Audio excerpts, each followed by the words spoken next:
You know, I had friends who would put their phones in plastic bags so they can text in the shower. Ziploc text. I'm sure that's what they do. Do more than one people do that? That was the craziest thing I've ever heard. Yeah, well, I mean, I think back then when they didn't have touchscreens, now you can't do it with. Well, they have protection. No, they still do it. I know. I've heard of people doing it, but not to text message, quote unquote. You mean okay, to? Josh, I can read between the lines, bro. Real subtle with your shower humor, Josh. Snapchat. I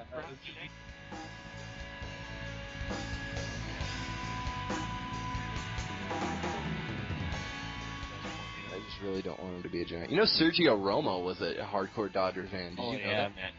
No, next. He was right. He's from Brawley, and that's like an hour from where I am. Oh, really? Yeah, he went to the community college we have here in Yuma. Oh, wow.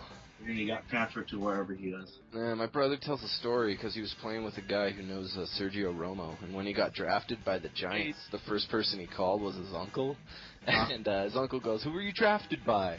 And then it was silent for like a couple beats, and his uncle goes, "No!" Yeah, he got drafted by the Giants.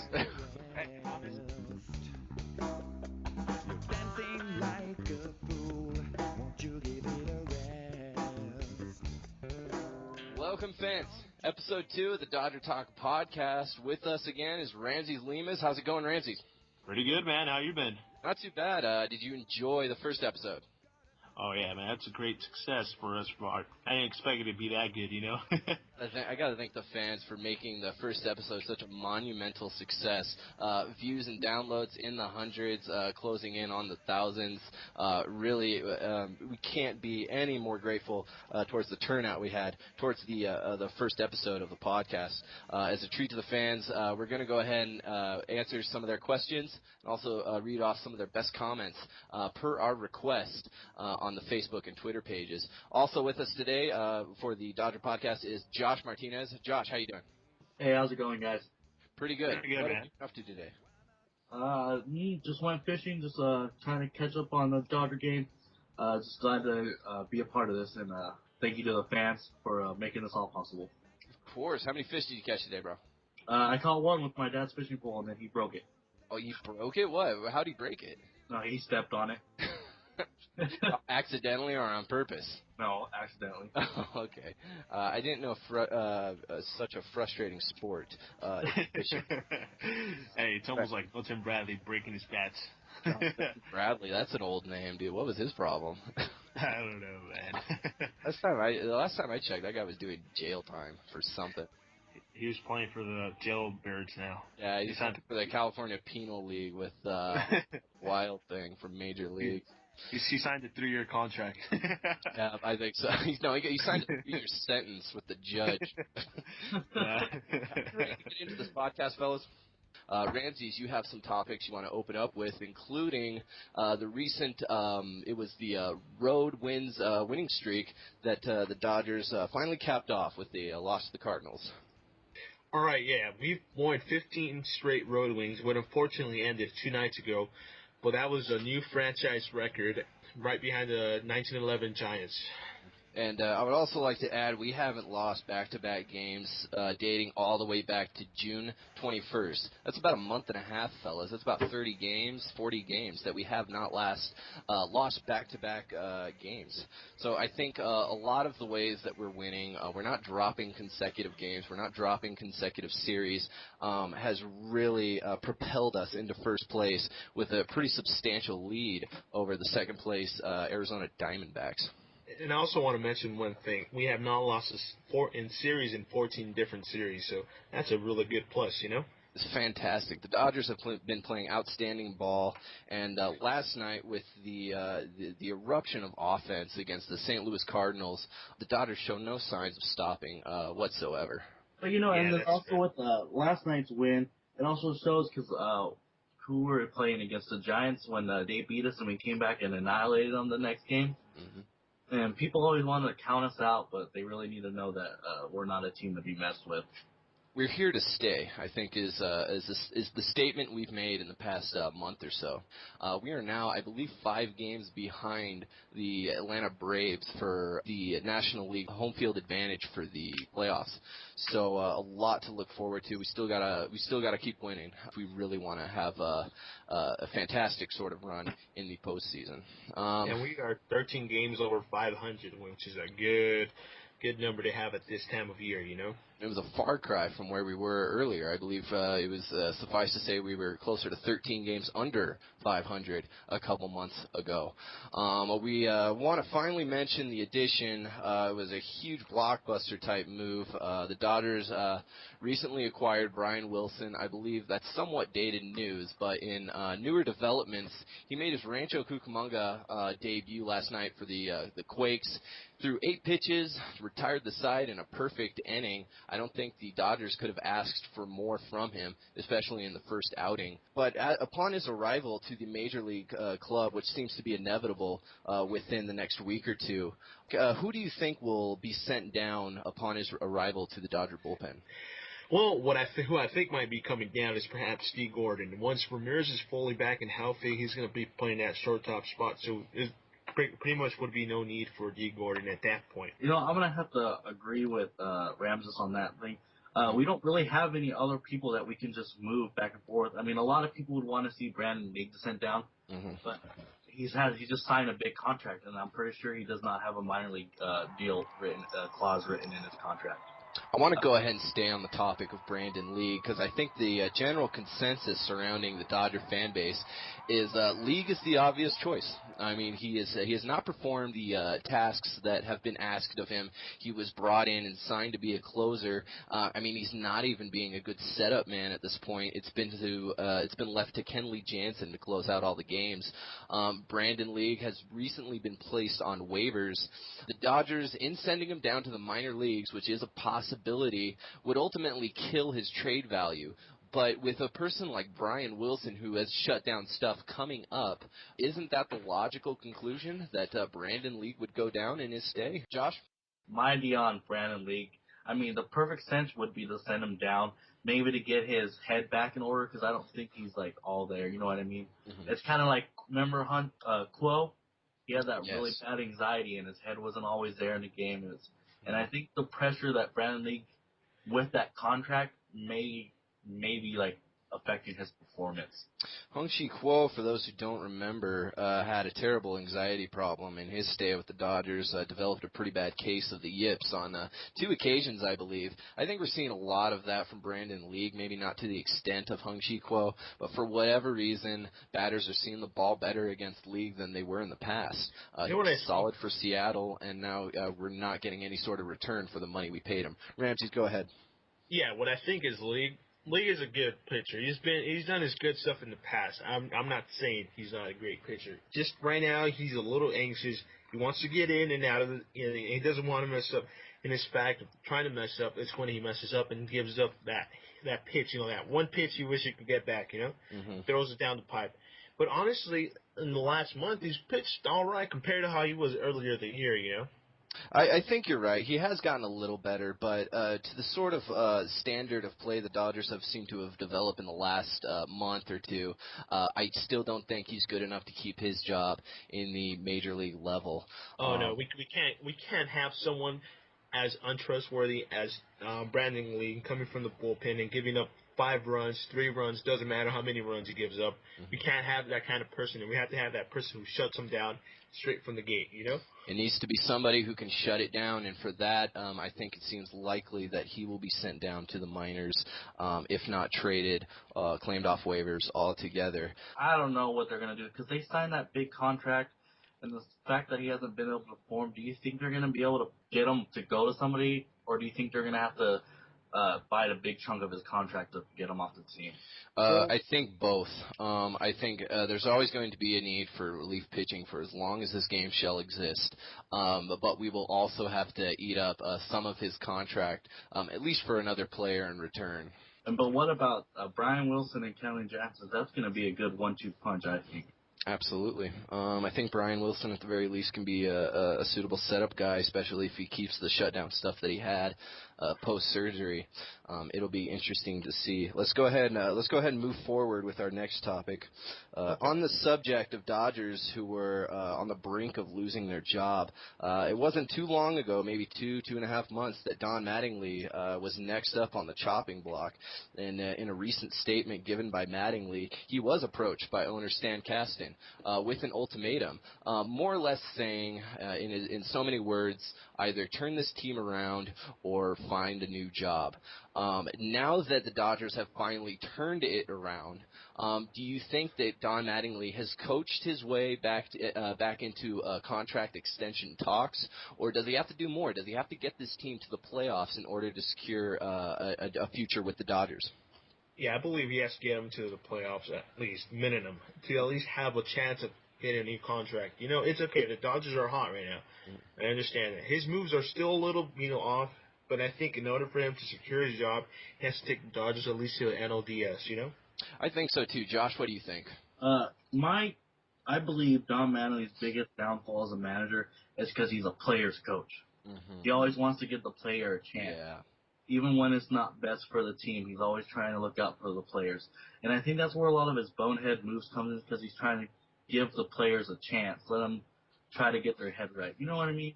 But Yeah. again, if the Dodgers were fully healthy at the beginning of the season, they had Hanley, they had Kemp with his 2011 form, because, I mean, that's the Kemp that we need back. Yeah, and then Don Mattingly, ever since the beginning, everyone, not saying everyone, of course not everyone's going to say fire him. There was a lot of fans out there saying fire Don, get him out of here. But now all of a sudden the Dodgers started becoming hot. His job in the fan side, everyone's starting to like him. They still don't agree with all the moves he makes in the bullpen, bunting, all that stuff. But we're getting there. If the Dodgers at least make it to the playoffs, he at least has a secure job, maybe, for another year. I think Josh brings up a good point. Don Mattingly has been quoted as being the player's manager by players like Andre Ethier and Matt Kemp. I think anybody who is labeled as a player's manager has the capacity to perhaps be a little soft, which is what I think Josh was driving at, is Mattingly perhaps being a little too careful in delegating the workload to make sure that every player is happy. I think Josh had a really good point in saying that Don Mattingly was a player's manager. Should Don Mattingly not complete the tasks that are asked of Stan Kasten and the ownership group, there's a list of possible suitors for the next Dodgers manager job, a couple of which I've written down. Ned Yost from the Kansas City Royals has absolutely turned that team around, and he's in the final stages of his contract. I believe that he could also be a suitor, but like I mentioned, the Royals have begun to play very good baseball as of late, and I think the Royals may want to extend his contract even more so, just to hold on to him and try to prolong their winning ways. What do you guys think? Well, they're doing it's the same thing as the Dodgers right now.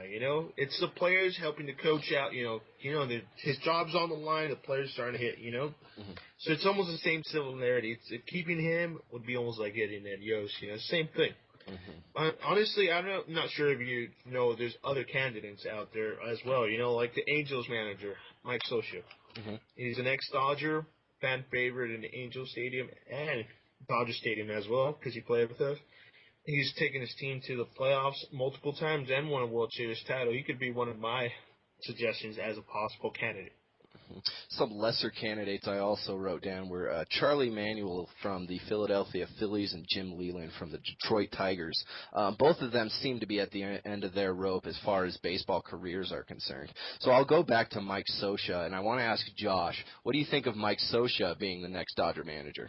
It's hard to say, because if you look at the Angels and you see all the big blockbuster deals they've made as well as the Dodgers, their team is not performing like it should be. And you can't really blame the manager for players not performing, because honestly, a manager is the only one, it's pretty much all he does is write a playbook. You know what I mean? And it's up to the players to perform. So it's kind of hard to judge a manager's like situation. But I like Mike Sosa just because he's a Dodger, and I think he has a lot of potential if he just has the right team. You know what I mean? Hmm. And it also depends on their environment. I mean, if you're not comfortable and all these things, there's a lot of like determining factors to like affect your managing. I think you're exactly right, Josh. I think there's only so much a manager can do. Just to reiterate your point, there's only so much he can do from the bench. In the end, it's up to the players to perform and to stay healthy, to make sure they're doing the right things for their body to prevent injury. Because it's after the lineups have been exchanged, for the most part, it's out of their hands. They can't go up there and hit the ball for them. They can't go out there and pitch for them. The players have to establish winning ways under their grounds and their almost their grounds only. I want to go ahead and move on to the latest on the Dodger injuries. The Dodger injuries not as severe as they had been.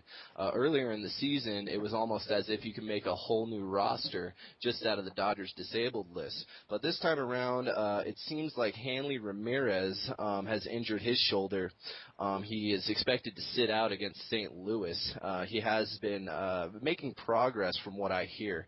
In a statement given by Mattingly, he should be available to pinch hit in the next series. As far as extended playing time, as far as defensive positioning, still yet to hear on what to expect from Ramirez. What do you guys think the impact is without Ramirez this time around, as opposed to what it was like to play with him earlier in the season when we really missed him, when we were really starting to fall apart? Well, what I think, all the players right now are hot. You know, they've all gone into the groove that Hanley pretty much brought ever since then. So they could live with him, without him for a short time right now. So they could handle it. You can make the argument that Hanley Ramirez, aside from Adrian Gonzalez and a couple of other key players, may be the most valuable player on this team. Next to Kershaw was the other player I was going to mention. Josh, how much does missing Hanley Ramirez really hurt the Dodgers this time around? Eh, honestly, it hurts a lot. But you know what it is the most is not so much that his power and his defense and everything that hurts. It's his energy he brings to the club. Like when Puig came to the club and they bonded it and they brought out the energy and the rest of it. If you see them celebrate on the field, they look like little kids winning a little league game. It's great. And that's what I think we miss most about when we have Hanley Ramirez on the DL or Kemp because they brought a lot of energy to the club. I think you're right, Josh. There's a lot of what they call is the intangibles that some of these players who are missing bring to the game, and that's what energy is. It's what making the game fun again really is. It's the sort of intangibles, the things that can't be measured by any sort of rating system. We have to mention Matt Kemp really quick. He is also on the DL. I believe he's spent more time on the DL than he has on the field this season, but it appears that Matt Kemp is making progress as far as his injury is concerned to his ankle. The last update was he was taking batting practice finally, and but there has been no word on when he will return to the lineup. So tentatively, the prognosis for return is in September. All right, let's go ahead and let's go around the league just a little bit. Since everybody is talking about it, we have to at least mention the A-Rod and the biogenesis scandal and all the suspensions that came with it. A-Rod has definitely taken the blunt of the punishment for this, for being very cryptic in the answers he was giving and pretty much obstructing the investigation conducted by Major League Baseball and Associates. He will be serving a 211-game suspension after his appeal is ultimately rejected. I don't think he's going to win this appeal, especially with all the alleged evidence stacked against him.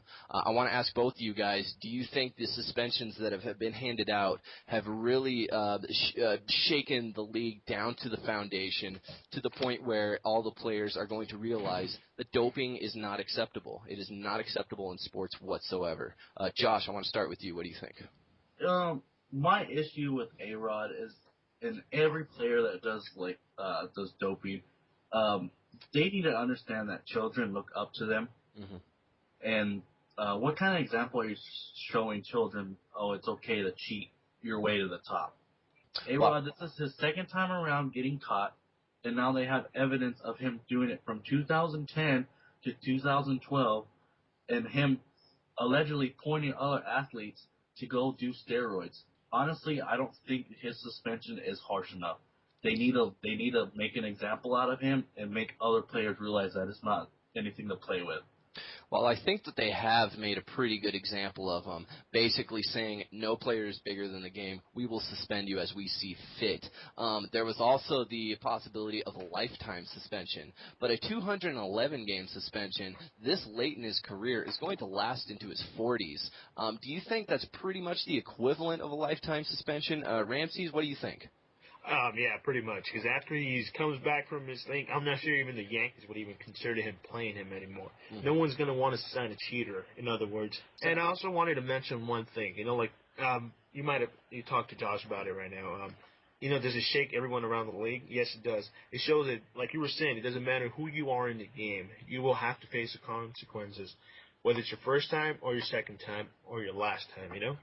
I think you're both exactly right. I think this is enough to shake the league to its core, and I think this is. I would go as far to say that this is a landmark day for baseball. I think we are finally about to get this game clean.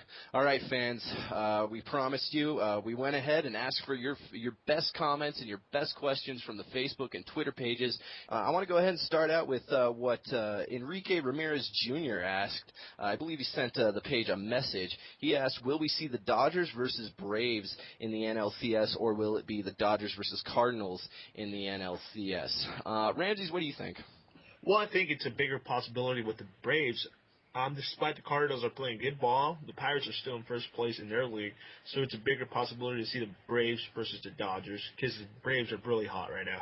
I think so, too. I think the Braves have a lot more weapons as far as offense is concerned that they can hurt teams with than the Cardinals do. Cardinals are too, playing very good baseball, but I don't think it'll be enough to try and cap off the Braves. Josh, do you agree? Yeah, I agree. And then also that brings up another, Pittsburgh. Mm-hmm. I believe that Atlanta will knock off Pittsburgh. I believe that, too. Pittsburgh's great, but I don't think they have what it takes to keep going like Atlanta does. Atlanta has a lot of weapons. They have a lot of great players that come off their bench to pinch hit. They're a well-rounded team. I think that's a really good point. All right, Ramses, you also have some comments and questions. Why don't you go ahead and read one? All right, no problem. I have a comment from Carlos J. Moya. Love that you're playing Dodger baseball. Keep it going. And remember, you wear the Dodger logo. It's pride. So forever them bums from Brooklyn. Love that comment. That's a great comment. Let's always be spreading the positivity and that Dodger spirit. I also got this is also a comment from Caitlin Johnson. This is also a shout out to Caitlin for being my first follower as produced from this podcast. I really appreciate the follower, and I had to do something special. I haven't figured out what exactly, but I'll be sure to mention you at least in this podcast. What she said on the Facebook page was, loving the podcast, boys. Keep it up. Smiley face. So there you go, guys. A little bit of affirmation to keep us going for through the rest of the series at least. No. Yeah, Ramses, you got another one? Yeah, I got it. Yeah, and Raymond Moreno said, I have a feeling this Dodger team is going to end up with the 1 seed and home field advantage throughout the playoffs. Too bad Patrick Corbin screwed us and lost the All-Star game. That's a bold statement. I mean, the Braves are playing pretty good ball. You really think we're going to get home field advantage? I love the prediction, though. I think if there's one team that could take it away, it's got to be the Dodgers, especially playing this hot. I love that comment. That's a good comment. I got another one from William Ramos. For what reason is it that when Kershaw pitches, the Dodgers offense is not there? William, we mentioned this in the last podcast, bro. You got to do your homework. I just want to go ahead and reiterate, I think behind guys like Kershaw, there's really, I think we get a little too comfortable behind our aces, and that can lead to a lackluster sort of offense, not a lot of production from the bats. Outside of that, it's some sort of phenomenon that really can't be explained. Josh, what do you think? What do you think really attributes to the total lack of offense behind guys like Kershaw? I think a lot of it is they get comfortable. Mm-hmm. But I also think a lot of times when other teams match up with Kershaw, they put their ace on the mound, and we got to take that effect too. And a lot of teams are bringing up young pitchers that are great. I think you have a good point. We can't forget that it's not just Kershaw pitching out there against the next opponent's pitcher. They're also throwing up their ace whenever Kershaw's on the mound. That could also be attributing to the total lack of offense. Ramses, go ahead and say your comment, and then we'll be moving on. Yeah, I have one from a longtime Dodger fan who's not in L.A., surprisingly. Lois Campbell Leggett says, "We've been Dodger fans for over 20 years after moving to Phoenix. We refuse to become D-back fans. Dodger blue forever." That's what you call a true Dodger fan. No matter where you live, you still consider yourself a Dodger fan, and you root for the boys in blue. Lois living in Phoenix. That's right in between me and Josh. I'm from Prescott. Josh, where are you from in Arizona? From Yuma, Arizona. Yuma, Arizona. So at least we got our fan base spread out all across the West. I think we're representing Northern California, the Northern West Coast, and also all the way back down into Arizona. I also recall one guy being from Australia who liked our page. Oh, yeah. He sent us two guys, actually. Sent us their pictures through the things, which was really good to see someone from Australia listening to our page. I would like to thank them, real. I don't have their names right now down. It's just I don't have it right now, but next series we're definitely going to mention you guys. Those two guys are listening to the podcast. Message the page. We're gonna be sure to mention you guys because you guys are truly amazing. It's really amazing to always see just how far the Dodger fandom spreads. A good point. Uh-huh. I have another comment from someone else on here. His name was Robert Martin. He said, "World Series prediction: Dodgers over Oakland A's in 5 games." The last time the Dodgers won the World Series, pretty sure the exact same thing happened. Dodgers took it in 5 behind the playing stylings of Kirk Gibson and the Bulldog Oral Hershiser. Do you like that prediction, Josh? Yeah, honestly, out of all of them, that's probably the more realistic one to me. And that would be amazing. I think so, too. I think the Oakland Athletics are playing some really good baseball, and sort of the unsung hero of that team has been Eric Sogard, who has been the man to draw the extra walk, to get the extra base runner, to knock in the extra RBI that's pushed the Oakland A's over the edge and over the threshold to win the ball games that they really need to win. I have one more comment. Actually, it's less of a comment, more of a mention. I want to mention Aaron Levang, who went to, I believe, 2 of the games in St. Louis and represented us Dodger fans in fine style, repping all the gear. You can check out her pictures that she posted on the Dodger Talk Facebook wall. And I want to say thanks again, Aaron, for representing the Dodger fans all the way out into the central United States as far as St. Louis. I think that is really amazing. And also, I have one more thing as well. We got a message from Ethan Mendez who said the Dodgers are showing the whole new blue we're talking about this season, especially the number 1 pitching, Clayton Kershaw. Ethan Mendez, couldn't agree more. Rallying behind Kershaw, pitching gets you everywhere in this league. You're exactly right. We are finally playing like the Dodger team we are supposed to be playing as. Yep. That'll do it for the episode 2 of the Dodger Talk podcast. If you want to like the Dodgers on Facebook, go to facebook.com/Dodger Talk or follow us on Twitter. You can go to twitter.com, Dodger_talk. And then, Ramses, do you have a Twitter you'd like to plug? Yeah, it's at Ramses L, so it's at RAMSESL. And then, Josh, where can fans follow you? You can go ahead and follow me on Twitter at Josh_Martinez, MARTINEZ 88. For my partners, Ramses Lemus and Josh Martinez, I am JD Miller. You can follow me at twitter.com/JDMILLER 5150. That is at JD Miller 5150. Also, be sure to catch the episode on iTunes as well at YouTube and Podomatic, it's DodgerTalk.podomatic.com. Thanks a lot, fans. We'll see you next time. Catch you guys later.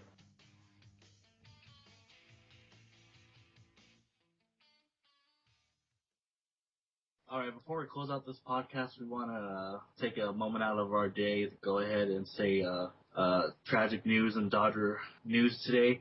That terminally ill teenager that Matt Kemp had befriended at Giant Stadium, who he gave the gear off his back and also flew him out to a Dodger game later on in the season, has tragically succumbed to his illness at the age of 19. Our best wishes and condolences go out to the Jones family, and our hearts go out through them with this tough time.